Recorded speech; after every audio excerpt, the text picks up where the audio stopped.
5 জানুয়ারি 2015 রাজধানীতে সমাবেশে যোগ দিতে গুলশান কার্যালয় থেকে পুলিশি বাধায় সমাবেশে যোগ দিতে পারেননি বিএনপি চেয়ারপারসন বেগম খালেদা জিয়া। জালেম সরকার এবং এই সরকার শুধু অবরুদ্ধ দেশকে করেনি, এই দেশটাকে একটা কারাগারে পরিণত করেছে। ওই দিনই বেগম জিয়া সিদ্ধান্ত নেন তার গুলশান কার্যালয়ে অবস্থান নেয়ার।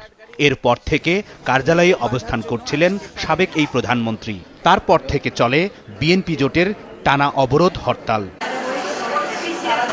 এরই মধ্যে 24 জানুয়ারি মালয়েশিয়ায় চিকিৎসাধীন অবস্থায় খালেদা জিয়ার ছোট ছেলে আরাফাত রহমান কোকো মারা যায়। ছেলেকে শেষবারের মতো দেখেন গুলশান কার্যালয়ে অবস্থান করা তার মা বেগম খালেদা জিয়া। 2 মামলায় হাজিরা দিতে 25 ফেব্রুয়ারি আদালতে হাজির না হওয়ায় বেগম জিয়ার বিরুদ্ধে গ্রেপ্তারি পরোয়ানা জারি করে বিশেষ আদালত।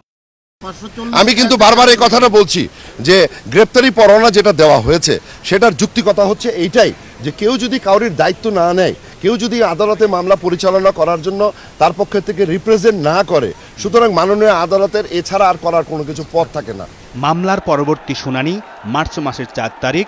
বেগম খালেদা জিয়া আদালতে হাজির না হয়ে জামিন ও পরোয়ানা বাতিলের আবেদন করেন, তাও নামঞ্জুর করে দেন বিচারক। পরবর্তী শুনানির তারিখ ঠিক করা হয় 5 এপ্রিল রোববার। আদালত অন্যায়ভাবে রোববার এই মামলার হাজিরা দিতে বিশেষ আদালতে বেগম খালেদা জিয়া হাজির হয়ে জামিন আবেদন জানাবেন বলে জানিয়েছেন বেগম জিয়ার আইনজীবী অ্যাডভোকেট সানাউল্লাহ মিয়া।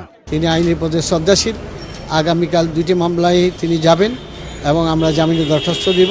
বেগম খালেদা জিয়া 3 মাস কার্যালয়ে অবস্থান করার পর যদি মামলায় জামিন পান, তাহলে তিনি কি তার রাজনৈতিক কার্যালয় গুলশান অফিসে ফিরবেন, তা নিয়ে দলের ভেতরে রয়েছে বিস্তর আলোচনা। তবে বেগম খালেদা জিয়ার বাসভবন পরিষ্কার পরিচ্ছন্ন করার কাজ চলছে। শফিক আহমেদ, 71, ঢাকা।